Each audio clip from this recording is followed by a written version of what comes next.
Listen up, because what I'm about to tell you might sound absolutely insane at first, but stick with me.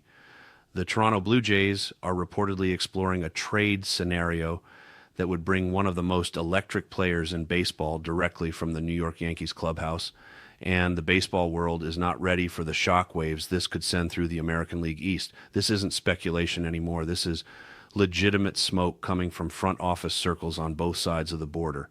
Jazz Chisholm Jr. just put together one of the most impressive seasons we've seen in recent memory, joining the exclusive 30-30 club with 30 home runs and 30 stolen bases in a Yankees uniform.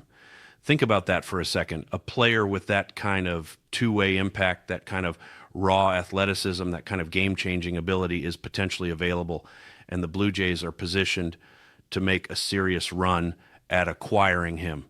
With only 1 year of team control remaining before he hits free agency in 2027, the Yankees are facing a classic front office dilemma.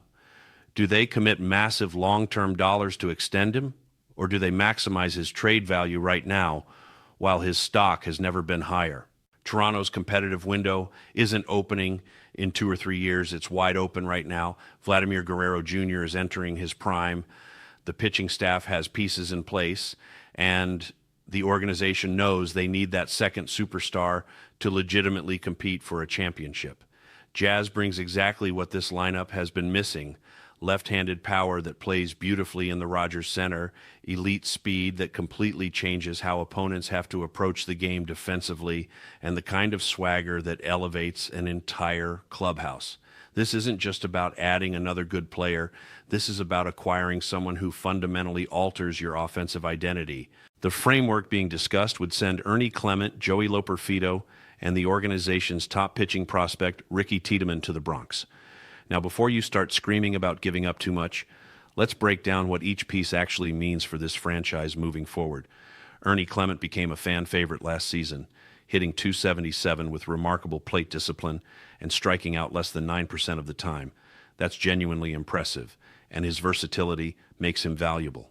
But here's the hard truth. Clement is a useful player. Jazz Chisholm is a franchise-altering talent.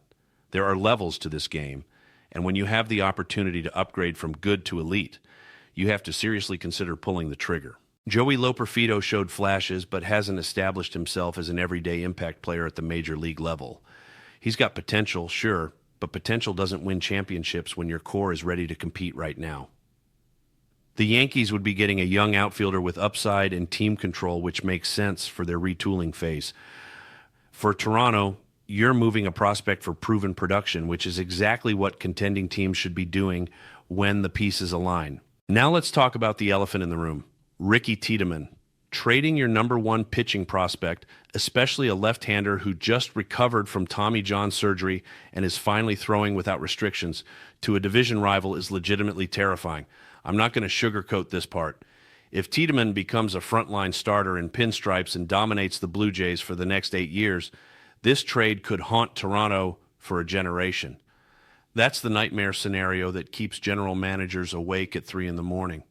But championship caliber organizations make these calculated gambles when the timing is right. The strategic logic here is trading theoretical future value for guaranteed present impact.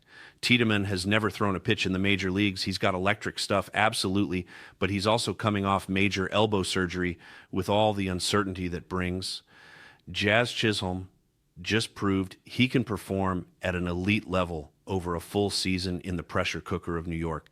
That's not projection, that's reality.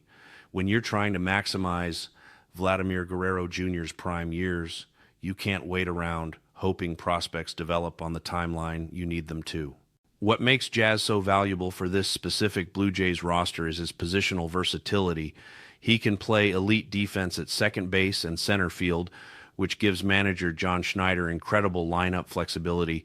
Imagine the havoc a 1-2 punch of Jazz and Bo Bichette at the top of the order could create with their combined speed. Imagine Jazz hitting behind Vlad, giving opposing pitchers absolutely no safe place to attack in the heart of that lineup. The tactical advantages multiply across every aspect of how this team would operate offensively. The advanced metrics back up the eye test too. Jazz posted a weighted runs created plus of 129 last season, meaning he was 29% better than league average as a hitter.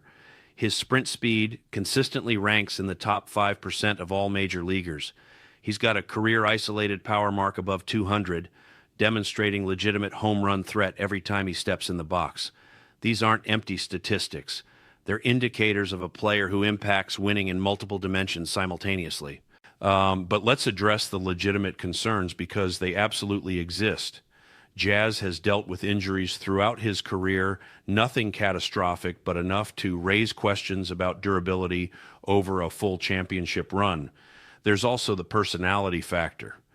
He's got confidence that borders on cockiness, which some people love and others find off-putting.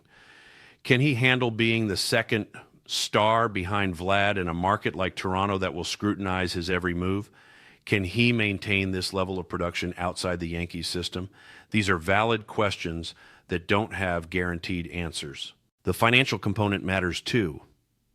Jazz is going to command a massive contract extension, probably somewhere in the neighborhood of 25 to 30 million per year over 7 or 8 years.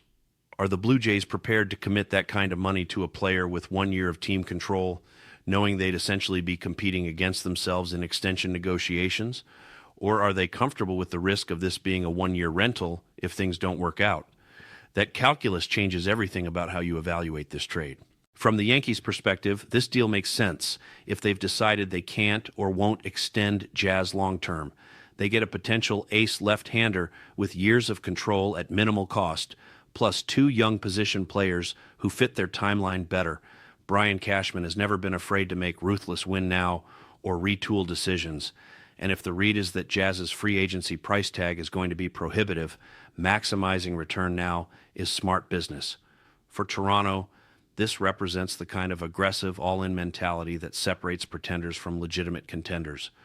Ross Atkins and the front office would be making an unambiguous statement that winning in 2026 is the priority, consequences be damned. That's the mindset champions have. That's the approach that leads to parades, not perpetual mediocrity. The question you have to ask yourself as a Blue Jays fan is simple. What's the goal here? If it's to maybe compete and hope things break right while preserving every prospect, you pass on this trade.